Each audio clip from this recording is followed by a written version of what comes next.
Hello, guys. Welcome to Living Abroad, the podcast for another episode. Don't forget to share, like, and subscribe. Please help me to welcome Mr. Simon Kurian, right? Did I pronounce it Yeah, right? absolutely right. You did well. Yes. Yeah. Thank you so much for coming to do this with us. And I appreciate it so much. We've been talking, like we were saying offline, we've been talking for a while now, since I saw your film, Stop the Boat. And I was so fascinated that I got in touch with you and you kindly responded and you've been helping me out, like giving me ideas for my own films. So thank you so much for doing this. How are you doing? Greet our viewers Well, and thank you. Good to be here. Good to be here, and thanks for having me. And yeah, lovely to see you in person as well. Yeah, yeah, finally. finally, yes. Yeah. And I think today is just like I don't know, I don't want to call it like a master class because you've been making like films since, like you were saying, like since 1984. So if you can just like maybe briefly like tell us like, the films that you've made and Yeah. yeah. Well, I've made quite a few films, number of films. The ones which stands out are I started off with a film for the BBC. There used to be a series called The World About Us. And this was a series that I made my first film. And this film was commissioned while I was still a film student because I sent in the idea to the commissioning editor and he said they would like to commission it. And the film was based on the three Indian classical dances, which are very much part of the Indian culture and the religious aspect of it. And also through the dance, we're looking at life in India. So this was a 56-minute film. And fortunately for me, at the time, Richard Attenborough finished Gandhi, and we were looking for a narrator. And being a film student and being overly enthusiastic, I suggested that we get Attenborough. And everybody sort of laughed at me and said it's impossible because he just made Gandhi and it's big time. So I sort of got his address from somewhere and I sent him a VHS tape of my film. Mm. And 3 days later, he called up and said he'd love to do it and narrate it. So that added a lot of value to the film, and the film was broadcast in 1984 on BBC Two.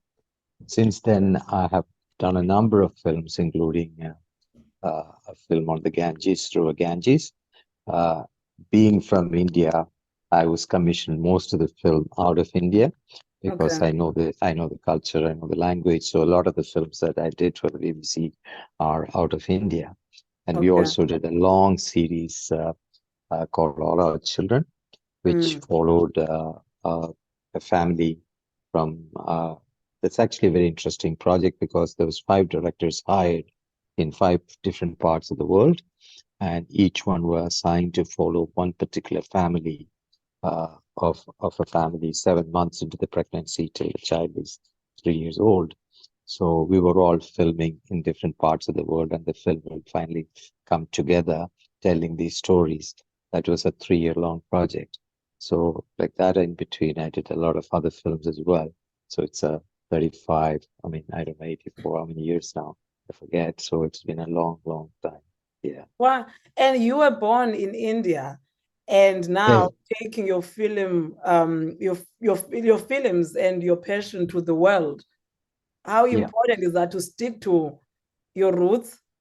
Yeah, basically, I'm born in India, and I left India to study abroad. Like I studied photography in England and then film in US, and then I came back to England and started making films for BBC.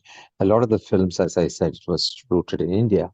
Mm. But in 2006, we went to Australia and sat down, and our interest there was to set up because having worked for television for very long period of time. We wanted to move away from television and do theatrical feature documentaries, and not just any documentaries. It was specifically human interest, human rights kind of films. So Mm. this we could do independently without Mm. having to go around looking for funders, etc. So we produce now our own film, and every film that we make is rooted in culture and language and all that. So we Mm. make sure that it is the way we make films. Yeah. Yeah.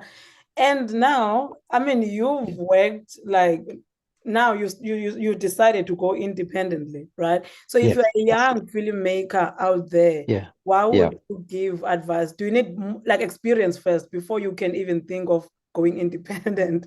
Or what would you Absolutely. advise us? Well, absolutely, because when I started, obviously it was a very difficult period because we were filming using the actual film. So that made it impossible for people to actually be independent because the budget would be very high because of the nature of the technology.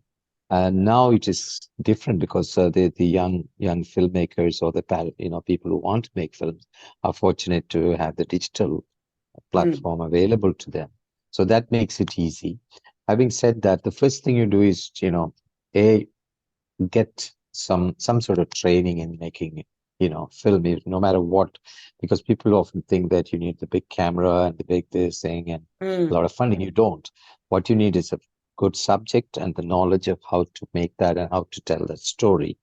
And you could use your iPhone to make a film. mm, You could do so it makes it more feasible for young people to do it. But what you need is a passion. At the mm, moment, what I find is a lot of youngsters get into it without knowing the technology or how to tell a story.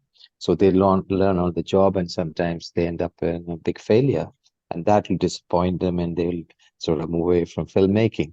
So do mm, the other way. So learn everything and then go into it. It doesn't matter, if you can't get funding for your film, just take your iPhone, go out there, make the film, tell the story.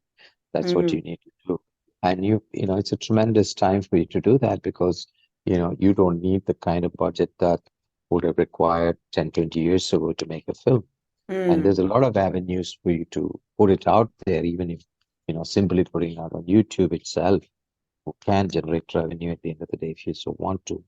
So this is what my advice to you is: just be passionate about it, start making films, but make sure that you know filmmaking before you venture into it. mm. And also, I read like something by Tarantino, and Hmm. it was like around the lines of, oh, you don't need to know how to do everything. Just get the right people that knows how to do everything. Yeah, that is true in the case if you have the budget. I was gonna See, say when that as well. I'm yeah, like, yeah, it's yeah. all good to say that. See, if you're a regular film production, you could be simply a director and hire the best in the industry, but that will require money. So when you're talking about a youngster coming into the industry who wants to make films to, you know, get a, show his talent or Mhm, to, that and be independent, the best way to do is learn everything. I would say the opposite, because without learning everything, how is he going to do it? Because he can't hire people, he can't mm, hire an edit studio, so he has to learn all these skills to be able to make that film within mm, his capability and within a budget that he can afford. mm, Otherwise, what will happen is he'll have to go find funding, which is a very, very difficult task at the moment because the volume of material available there is tremendous. And television stations are uh, no longer the TV stations that I knew. Because when I started with BBC, the commissioning editor would be a person who actually made films, who mm, knew creative. Right now, these are all run by accountants and marketing teams. So you have an extra difficulty in breaking through that to get your big budget film to hire everybody. So to start off with, I think learn everything, which mm, on the long run it help you, even if mm, you get a budget, to know things because you can actually tell your cameraman, okay, I want this lens or that lens, or I mm. want particular lighting, or tell the sound recorders to use. I mean, you don't need to physically do it, but the knowledge will help you. Yeah. So yeah, Yeah. Tarantino is saying because he's got big budget, so it's easy for to say go hire X, Y, Z, but it's not the case with independent filmmakers. Yes. Yeah. And also, you gotta make that bad film first. Just do it. Yes. Don't be Yeah, scared. just do it. Yeah, just I do think it. that is one of the reason why I have not made the film. I think I'm really scared to make a bad film. Well, Prima, that's again is very difficult to say because even the most experienced could make a bad film. Because, at the end of the day, you put it in front of people, they are the judge. So until that film is out there and people are watching, you just can't say. I mean, you do your best, okay? Mm. What is available, what you think is the best. And then you sit back and say, okay, I'm happy with this, then you put it out. What happens then is up to the public. I mean, it could Yeah. be brutal, it could be quite, disappointing, but you learn from that, and Mm. you progress to the next one. The good filmmakers will never give up, even though they make a bad film and they get really bad critique, they'll try to correct it and go on to make the next one. That's the passion of making movies. Yeah. And also, like, now talking about one, like, the film that I actually like made me get in contact with you, Stop the Boats. I Yes. mean, can you just like take me and the viewers like through that Yeah. really, really Yeah. powerful film? Yeah. Sure. In 2014, sorry, yeah, 2014, I was very much aware of what was happening with the Australian refugee policy. Mm. And one of the reasons we set up this company and produce the kind of films that we do is that we don't like injustice. Mm. And, we want to tell those stories because otherwise these stories are rarely told by the mainstream media Mm. because of their politics and et cetera, et cetera. So in 2014, a friend of mine, an Australian comedian, stand-up comic, was endorsing or supporting a group of ladies walking from the immigration detention center in Sydney, 375 kilometers to Canberra, which is the capital, to protest against what the Australian government is doing with the refugees. Mm. Just to give you some context, it's the in 2013, actually, Australian government announced that anyone who comes by boat, because there was a lot of influx of boats coming in through Indonesia, the refugees were using that as a vehicle to get to Australian shores and claim the refugee status. Mm. These people are from different parts. Iran were persecuted people. And so the Australian government decided that they're going to put a stop to that by declaring anyone who came from boat on board after the 9th of July 2013 would be sent to two offshore detention centers, mainly Nauru, which is a very remote island called Nauru, and the other one is Manus Island, which is an island of Papua New Guinea, and they will be there indefinitely locked up. So this is the situation, the political Mm. situation, and that is the Stop the Boats was the slogan for the campaign of 2013 election of the Liberal Party, which is even though they're called Liberal, which is the right-wing party in Mm. Australia. And the Labour Party, although they didn't want to, but they also adopted that policy. And the Labour government, just before the election, went and signed this agreement with Papua New Guinea to actually start the detention center. So that's the background. And one of the ladies who wanted to do this walk was the ex-detention center counselor. And she was so disappointed and she was so stressed out in what she saw. She had to do something. So I went to them. So my friend Akmal Saleh, who's the comedian, he asked me, could you just go and just shoot a little film about this lady's walking? So I went along and followed their journey. And then I realized that I needed to Mm. expanded to tell the full story. But the biggest problem for us was getting into the detention center because these detention centers were completely shut down. No media was allowed. Nobody was allowed to visit. They Mm. were totally locked out in that sense. So the only option was a lot of the detainees were smuggling mobile phones in with the help of guards. So they were paying people off, whatever. They Mm. would manage to get some mobile so we could actually get some communication going. And that's how I got in touch with the journalist who was detained there, Behruz Boochani, who's an Yes. Iranian, the Kurdish journalist who was persecuted by Iran, and he had to leave. And he was, unfortunately for him, he arrived 3 days after the new rule The was announced, and announcement. he was shuttled to Papua New Guinea. So I sort of got in touch with him through Facebook, I think, and Mm. then we talked and talked over. And I just told Barros, look, Barros, just need some footage from the detention center. and he was quite happy to film. But then the problem started: how do we actually get the footage back to me of any reasonable quality that I could make a film out of? So we used a method of USBs. He will collect all the footage, keep it on USB sticks, and sometimes missionaries could visit the and Okay. or some detention center workers who are sympathetic who would smuggle the footage out to me in Australia. So that's how we started, and then we had to somehow break into Nauru, which is even more difficult. That's where the children were accommodated. That's a incredibly difficult because Nauru government was absolutely locked in that. So you couldn't even get a visa to go to Nauru to enter Nauru if you're an Australian because they would just prevent They you. know what you're there to do. Yeah, yeah.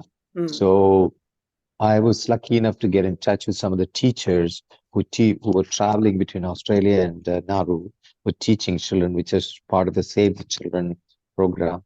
So I contacted one of the teachers, and she sort of said it's a tremendous risk for these people to actually do this. She said, "Yeah, we can, but we have to devise some sort of methodology that so that we can film it in complete secrecy." So as Barus was doing in Manus, he was Mm. again secretly filming. And this lady said, and we sort of used, the eyeglass camera and some mobile phones, and they were able to penetrate into that detention center, especially children, and interview children, because there was tremendous sexual abuse going on, and Yes. sexual abuse and abuse of other nature of children going on in Nauru, and nobody was coming out with anything, any sort of material. So Mm. we were able to get a lot of footage and interview children out at Nauru. So that's how we started. And, then I had to also look at the situation in Australia because I constantly believe Australia did this policy under the White Australia policy because the European colonial mindset to Mm. keep, because if these were people coming out on a boat from any European country, they would have welcomed them. The very reason they were prevented from doing this was because these were people coming from Yeah, Middle East and stuff. definitely, So it was very, definitely. so it was very easy to spook the public, saying, "Look, we have terrorists coming. There's a Muslims coming. They're not like us. They're going to take Mm. our country." All of this was very easy for the right wingers to do. So I also needed to look at that. I also needed to look at the very system, the indigenous people, Mm. and also tell part of this because there's a very similar story. So this is all how I put together Stop the Boats. What would be the repercussions for these teachers if they were caught? Well, at the time, if they caught, they would have been prosecuted. So would I, because I live in Australia, because they were trying to prevent even they had an inclination somebody was doing this, so they were trying to introduce a bill in Parliament to prevent, to say that anyone who bring the disrepute to Australia through media, which is, they would consider that we were doing that, Mm. would be prosecuted and be a criminal offense. But that bill, fortunately, never went through because a lot of the Green Party, etc., opposed to it, and it never went through. Had that gone through, all of us would have been in very serious trouble, you know. I mean, So before you made the film, were there any yeah. news outlets that would go to the camps, even the mainstream, who would tell false stories? Was there anyone in the media who was? Well, there were a lot of attempt. Behrus himself made a film while he was in the thing in the that, but that was just he did a film with a Dutch filmmaker, and it was his film telling the story from his perspective. He actually made a film, and a lot of people attempted to get in, but it was very, very hard. How many years was it? How many years were you doing this? I started in 2014 and I finished in 2018. And I released Okay. Stop the Boats, I think, later part of 2018. Yes. So it has been 4 years because it is a very slow process in trying to get, because you have to consider that we're trying to make a theatrical feature film, Mm. and, majority of the footage comes out of a mobile phone. And, then you have to put together that, plus Mm. waiting for this footage to trickle in, and Mm. also doing interviews with children sitting in Sydney, trying to get through to Nauru to talk to these children. All of that made it a very, very slow process. And probably that's the good thing with the film because it has a sort of a timeline goes to it. Mm, It's really, really, gives the audience that feel of what happened there during that time. So we were actually recording a part of the history and very dark period of Australian politics because it was very, very ugly and racism at its highest because this was a very racist policy. And I think UK now is trying to replicate or duplicate this. And Tony Abbott, who was the prime minister then, who actually came to England and briefed the British government of how he did it. And if you listen to, Prime Minister Sunak, he's using exactly the same words, including the mm. word "stop the boats." We will stop the boats. He kept saying that. So it's a very similar Yes. policy. Yeah, Mm. yeah. And I mean, that's why it's so like interesting to me because I mean, they see how bad that policy went and what happened. So why do you think now the UK? I mean, you're not in their minds, but what do you think they can get away with this Well, after? it's well, these people are all part of signatory to the UN Refugee Convention, Mm, and they all agreed to actually have refugees come and claim refugee status, yes. and but they're violating that. And as you know, UN becoming a very toothless organization now because they didn't do anything against Australia. So Australia was free to do whatever they want in Mm. violation of the convention. So UK is doing that. This is all comes from the colonial mindset, sort of we don't want people who don't look like, who don't look like us, who doesn't pick and this is There's very too easy much to of you. Yeah, it's yeah, always like there's too much of you. It's getting yeah, out too of much of hand. you. And immigration is a thing that you can spook people with because people are coming into your country, they're going to take your job, they're going to, make your culture go bad, or they're going to bring Yeah. their own culture. All sorts of things have been, it's very easy for politicians to play that game. But I think UK is trying hard. I think the Rwanda deal is not working, but Ricky Sunak, he kept promising that he will do it. He wants to implement it. So that wait and watch. And now, how was it received? Now the film is coming out. I mean, Yeah, I can see the success of it, but for you personally, did anything like were you ever threatened or prosecuted? Did you face any no, no, backlash? no. I didn't I didn't get. I was not. I didn't have to face any of the official sort of a threat or Mm, scare. I mean that would not have been possible because there's no law in Australia because they tried to make the law work, even though we were protected by a lot of the human rights lawyers who would support us to, mm, if that happened. But we will get we did get a lot of pushback, a lot of abuse from the minority racist right wingers. I mean, in the film itself, you see the Nazi group. So mm, those kind of people would openly abuse us. And there were times that I was confronted in the street by people. But that's part of the deal because when you go into making films like that, you have to be prepared to take that. Otherwise, mm, it's you can't just chicken out because you expect reaction no matter which way, whichever film you make. You make mm, a film on this kind of subject, it's going to be the other side who's going to really, really come after you. Also, we do get sometimes in the screening that we do get people who come there to disrupt the screening. That happens a lot. mm, So otherwise, it's fine because a lot of people have seen the film.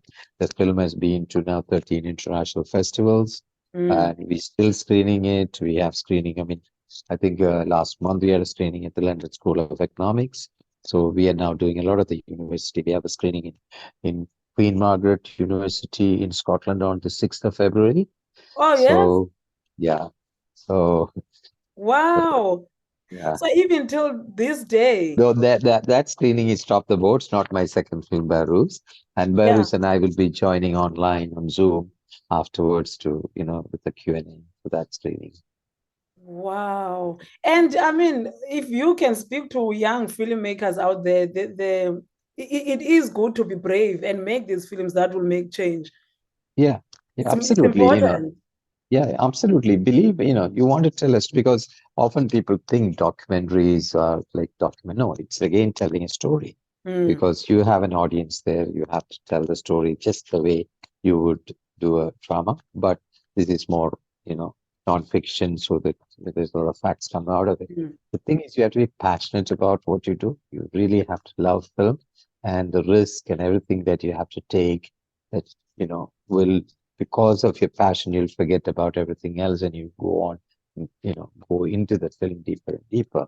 Mm. If you're not passionate about it, you can just be, give up halfway through because it can be scary at times. It can be, difficult at times. It can affect your personal life at times. Because for me, making Stop the Boats emotionally took a lot of toll on me because, again, you know, child abuse is something that I just can't Yeah. stand.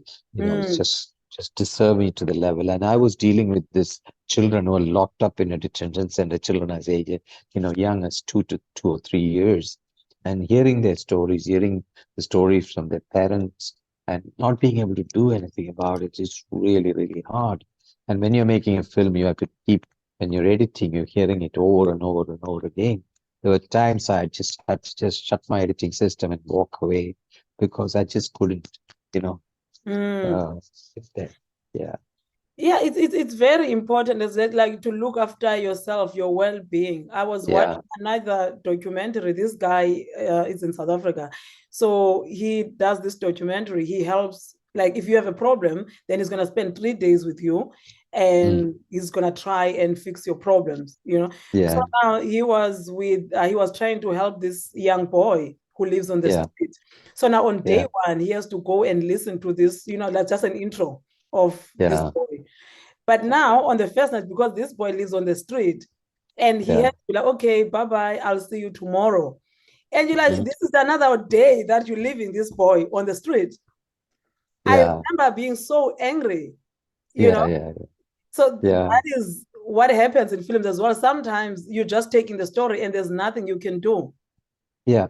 That's true because again, you should do your best because a lot of times documentaries filmmakers look at people as just mere subjects, Mm, because they're giving your life, especially in documentary, they are giving your life and their story, trusting that something comes out of it at the other end.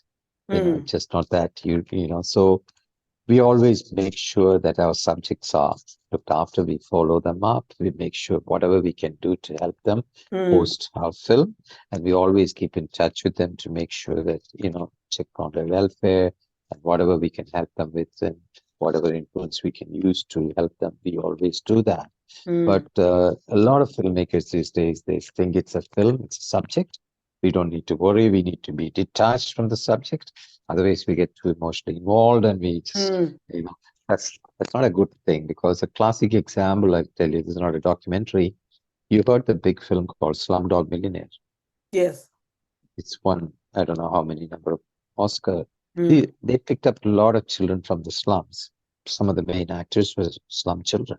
mm, They used them to the level that they paid them pittance because they're in India, and they made the film and they, sort of took the children around to show off for marketing. After mm, that, they all disappeared. The children still live in poverty. You mm, know, can you mm. imagine these were the children who were driving that film? They were the main cast of the film, Yes.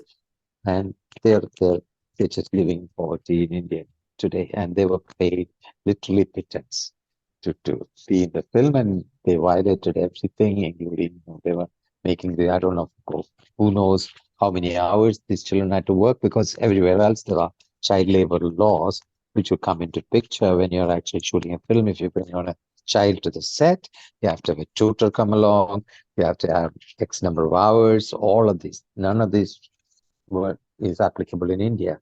So they used all that loopholes to make these children, and today those children are not actors. They don't have a career, nothing.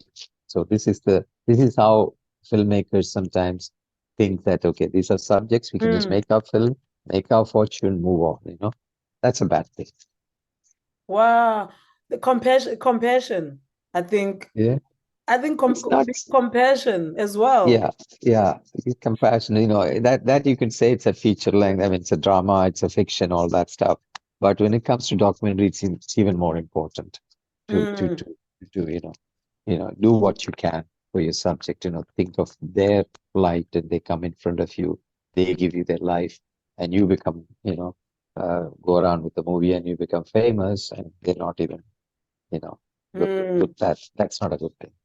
So any young filmmakers are going into this kind of film, always think of your subject as the most valuable thing, and look after them, make sure whatever you get into, whatever you can do to help them, even after your film, don't forget that. That's so important. And Yeah, I would say also, because now talking about this, I can only imagine like you making a film like that where there's child abuse and everything, and looking after your well-being as well as a filmmaker. Because I think for films with, if like big stars and you see them immersing into yeah, like characters, like when yeah, Leonardo DiCaprio and everyone, and yeah, sometimes mentally people will suffer.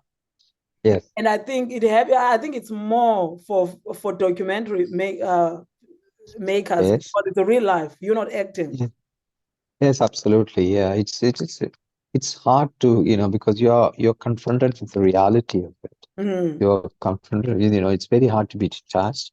I mean, before Stop the Boats, I made another film called Toxic Valley.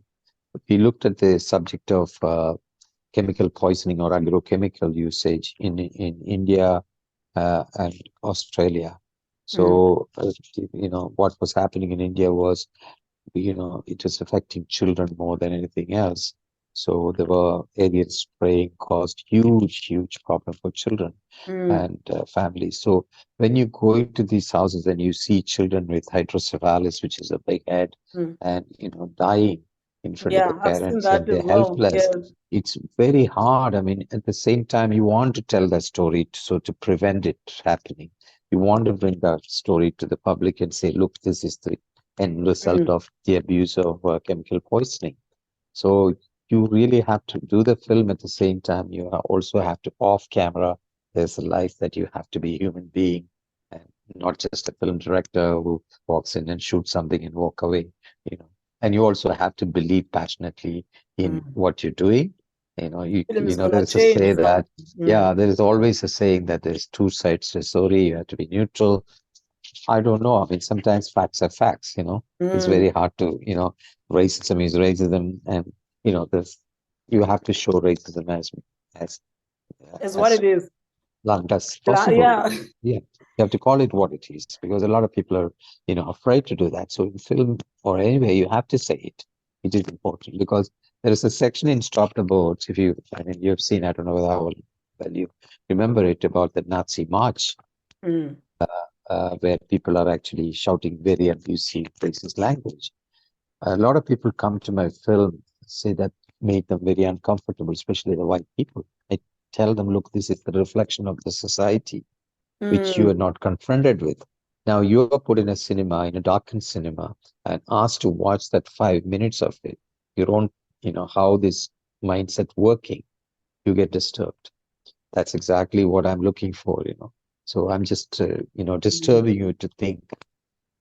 They're disturbed because they think it is, they think it was great. Suddenly they were confronted with it. The Uh, reality. yeah, the reality, yes. Well, and it can be very lonely if you want to be that sort of filmmaker, right? When you want to tell the truth as it is, it can be a Yes, lonely place to be, it is and be actually. prepared. Yeah, you have to be prepared because, see, like I said, I could not have made Stop the Boats if I didn't have the know-how of editing, camera, sound, because we just can't afford, because we don't have a budget to, Mm, to hire people. So you have to be able to do all of that. And then also the conscious decision not going for funding from the network, because what would happen there is the editorial department will come in and they will not tell the story the way we want to tell because mm, there's a lot of political interest, etc., etc. The film will completely change his his feel and look. So we always now we passionately believe that if you want to make films of that, telling stories like Stop the Boats, the only way to do that is to be totally independent and do it yourself because otherwise it gets so diluted, it will not be your film anymore mm. because there'll be so much politics goes on in television today, or even to distribute it among the big platforms. It's going to be difficult. Yeah. Yes. Thank you so much for that film, honestly. So Yeah. when they started even here in the, because I watched it before, and then now the Yeah. whole Rwanda policy came about, I immediately say, oh, wow, there's Stop the Boat. So Yes. thank Yes. you so Yes. much for the work that you've done. And I Yeah. won't take much of your time. And this does Sure. feel like a masterclass, honestly. I feel like I should Oh, be paying you now for the masterclass. oh, send the check on the way. Yeah. Thank you so No, much. Phil, And it's a pleasure. before I Uh, let you go, can you just tell us about the film that because you are currently in India. Can you just tell us a little bit about the film that you are currently making? Sure, sure. Before that, I must mention, after Stop the Boat, I continued to make film from Manas. It's a film called Behruz that Okay. tells the story of Behruz Buchani, who's the journalist and writer whose story. So we followed him till he got his freedom in Okay. 2000. Yeah. So that's Behruz. That's released in 2022, and Okay. it's still running in cinemas and it's being screened around. Well, please, can I watch that? Where can I watch it if The one film wants to is watch not it? online, but I can send you the website. You can have a look and see what we're doing with it. And Yes, please. Barus's book is, I mean, it's quite famous. If you get a chance to read that book, check it out. It's called No Fronts But the Mountain, Okay. uh, and by Barus. And his second book is published by Bloomsbury. It's called Freedom Only Freedom, which came out last year. So he's a great writer. He chronicles his life in prison in Mainz, and Yes, also, please. Can you yeah, send me the yeah. links? I'll love Yeah, to. I'll I love to. I'll do Yeah. that. I'll do that. And my current film, I'm in India because I've been following a gay man in southern India.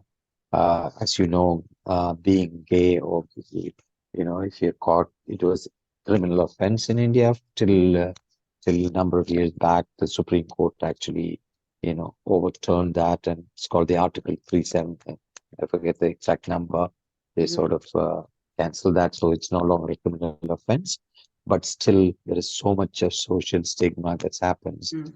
And this is a young man who's a fashion choreographer who had many opportunity to stay away from India and he was in California, but he returned to India and he set up an organization in Chennai, in South India, to look after the LGBTQ community and also AIDS awareness and also work with the sex workers who are the transgender sex workers Mm. in Chennai. So I'm following his story. Yeah, that's my next film. Wow. Yeah. So you're currently now in India to film him. Yeah, I've been so I made several trip. I came in August, I filmed some, and this time I came back and I'm just filming. But like I was telling you before, last last filming schedule completely gone off because there was a big cyclone in Chennai, Mhm. and I Yes. was caught up in it, and I was 6 days stuck in a hotel. That's a film on its own. That you should have. Exactly. Exactly. Now I'm going back next week again to start pick it up. So we hope to release the film in Australia maybe towards the end of this year. Ah, okay. So maybe the Indians, like when they see you, India, probably say, oh, what story are you gonna tell now this time? What is he here to do this time? Also, I must give a plug here to my daughter because my daughter is a filmmaker. Okay. She's actually she's worked with me on all my documentary studied film in US and came back and worked with me now. She's mostly into writing and feature non-fiction film. So she is now doing the adaptation of the Louisa May Alcott book called Little Women. Okay. And she's doing that in Tamil language, Indian language, no, not in English, it's in Indian. It's the first Indian adaptation of the book. And I'm doing the cinematography for that. So it's the plan. Oh, wow. Please send me all the links. When I'm releasing this, I'll put all these links if you just send Yeah, me. yeah. And No, thank we're you just so starting. We much. haven't started filming. We'll film only at the end of the year. Oh, okay. So what is the film called, the one that you are currently making now? We haven't titled yet, but it's Oh, okay. based on, it's an adaptation of the book called Little Women. Oh, okay. No problem. I Okay. won't take much of your time because I can No speak. worries, Wilma. Like, thank you so much. And it's really, really Yeah, lovely to finally meet you and speak to you yeah, in person. So yeah, I look forward to reading the book. yeah. I will Yeah, send you the link. I'll send you all the links so you can please. have a look at it. Yeah. Thank you so much. Thank you so All much. right. I'll also keep Happy in touch. happy filmmaking and hope your film gets shot soon, and let me know if there's anything I can do. Yes, thank you so much. And thank you so much for always being there. I mean, Okay, not a lot of people get back to people, that's especially, true. like, as you send 10 Yeah. emails and then you get only one. I know, I know. Yeah. So thank you All so right. much. I Lovely appreciate chatting your with you. time. Take care, and okay. Let me know when this podcast so I can listen back to it. Okay, no All problem. right. Bye-bye. Bye-bye. Bye. Bye. Bye.